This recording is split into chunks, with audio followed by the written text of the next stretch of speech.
What is this? What the? Yo, it's moving! It's moving!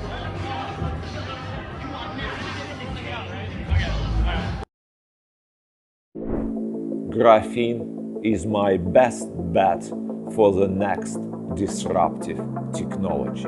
For the next disruptive technology. QBE has warned that the use of graphene could have a number of side effects on human health. Scientists have suggested the material could potentially get into the human body with ease.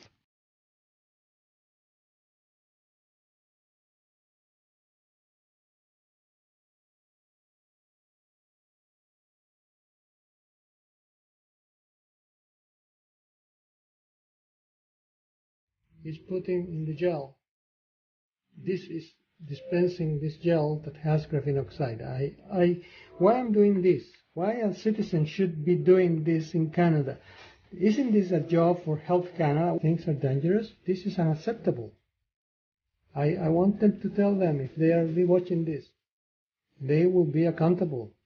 We the people will take the power back, and we will make tribunals and punish everybody who's been complicit of this. This project started because the government was interested in developing better ways for us to connect to the brain. So we have this massive amount of data coming in, massive amount of data trying to go out. And they've been thinking, how can we make it more efficient for us to communicate? Normally, when we think about tapping into people's brains, we're like, whoa, hold on a minute. Like, I don't want to have some kind of surgical implant or microchip or something like that. And it's really not a viable way forward if we're just talking about a healthy subject or a healthy person, a healthy soldier trying to control his or her drone better. And so, given this fact that we want to be able to communicate more quickly with our external device, we don't want to have surgery. Can we come up with a non-surgical way? And with that, John Mark from Haydale, based in the UK. John Mark, if you want to go ahead and start using the screen, and we're going to hear about Haydale's extensive experience in the field of functionalizing graphene. Whereas, if we can functionalize the material, we will see the correct compatibility with the formulation and interaction with the matrix. I happened to stumble across something that's really mind-boggling, so this next part, get ready.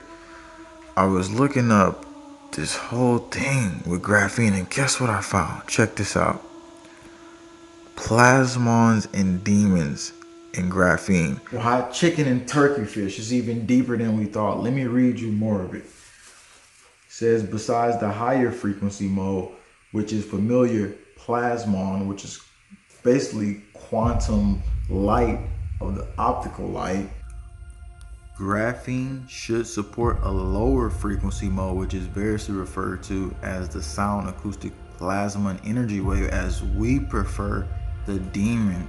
The demon can be studied using relativistic hydrodynamic approach. We discuss linear and nonlinear phenomena enabled by the demons and how they're observed in nano-optic experiments. We're talking, this is from Harvard EDU, not just some random website. So again, this is what they're putting out.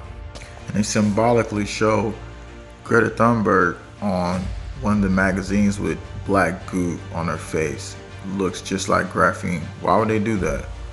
This is symbolic in a dark way, in this dark reality we face.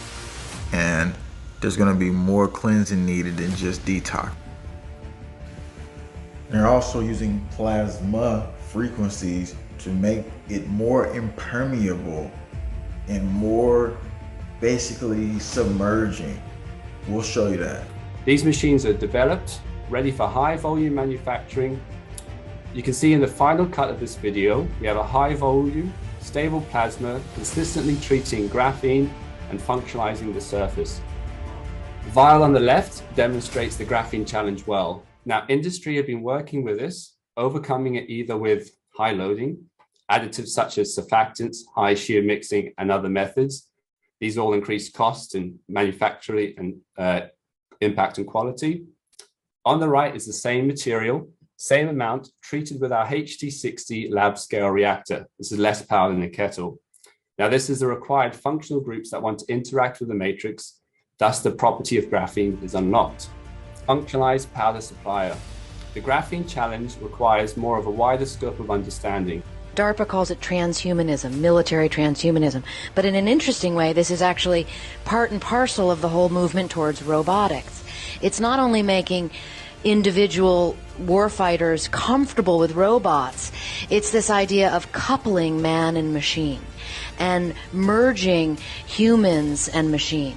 And DARPA is doing that with programs now with what they call biohybrids, which people might call cyborgs. You know, they are able to actually control a rat through a labyrinth remotely because they've implanted electrodes in its brain. They can do the same with a moth. DARPA in 2014 created a steerable moth by inserting electrodes in the pupa stage of the moth, which then transformed. The wings came out, and this part of the machinery is now part of the animal system. DARPA is able to steer a moth. Okay, so I have a sanitary napkin here. See how thin it is? All right. If you notice, it has the 3D sides on it. The sides are amazing, the protective sides, okay? Now, if you notice, nothing happens, right? It's a 7-watt light bulb. If you take it, and you open this up, here's the strip. Nothing happens. Once it gets wet, put it in the water. Once the graphene is infused strip, boom, it works. All right, what are we looking at here? So based on everything that we talked about last time and what we've just seen, what would you say that this is similar to what we've just seen? Again, this is actually from an anesthetic for dental work. So this is my appeal to the entire microscope army. It's not just it's in a bunch of other products, and I think we need to get a whole army of people with microscopes starting to look at every single product that may be going into the human body to make sure that it's clean. Have we had a closer look at this? Does it look like graphene ribbons? Looks a lot like them. Okay. It looks like there's some things that I haven't seen, but at least this hints at other products could be at risk, which means the people who use those products could be at risk. People in one River Ridge neighborhood are concerned about large, light-colored dust particles raining down on them in the middle of the night. They're not sure what it is, but claim it has a pungent smell and is making people sick. And neighbors here point to a barge loading operation on the river as a possible source for mysterious particles in the air. It may look like snow, but it's not. The video shows large particles in the air blanketing Rex Drive in River Ridge. Kelly Knowles shot the video from his driveway Monday night. October 29th was the worst amount of dust particles I ever seen in my life. I actually physically got sick that morning, and the next day I had congestion, my nose was running, eyes burning. Knowles has been shooting videos like this since May. JP Councilman Paul Johnston is pushing state and federal authorities to investigate neighbors' concern. And how we just have been told that this stuff has been dispersed, but yet we just look past it. So it, to me, looked at like what they call graphene particles that shine like quantum dots. It says these small flakes, just like snow, right? Which are often only 2 to 3 layers of carbon atoms thick, could be less toxic alternative to the metal-based quantum dots. Researchers have studied the effects of graphene oxide, which is made when the material is exposed to air. They found it moves through water with ease, raising concern about the effects it could have on people. A study from Brown University in the US revealed that the edges of graphene could pierce cell membranes in human immune cells, lungs and skin. In turn, this could let it get into other cells and disrupt their functions. It's uncertain what long-term effects graphene could have on people. We discovered that a key parameter is to orient the graphene vertically. If it is horizontal, the bacteria are not harmed, says Ivan, professor at the Department of Biology and Biological Engineering. So basically, at different ways they put it, it starts to go in and take out certain things. Here's what they say in this report. Good bacteria are also killed by graphene, but that's not a problem as the effects is localized and the balance of the microflora in the body remains undisturbed. So how are you going to tell us, how are you here and tell us, well, don't worry, we're just taking out the good bacteria, which is basically your probiotics. Bacteria is very important, but it goes even further with the graphene kill switch. So moving on into this part, researchers operate lab-grown heart cells by remote control. Graphene surface allows researchers to control cell behavior.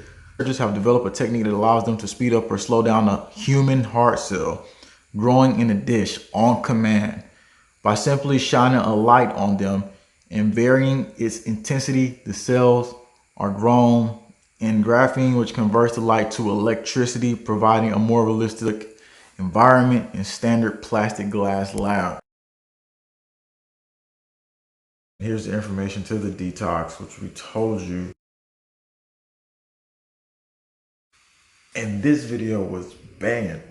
You definitely want to check out the deep info that they didn't want you to know, but I got to reinstate it because I fought to get it back. Please check this out. And the only way we can get the greater collective to know what's going on in this battle and have a fighting chance is if you can share this out everywhere that you possibly can to spread this link. This is a battle for the future, the spiritual future, and also our physical bodies.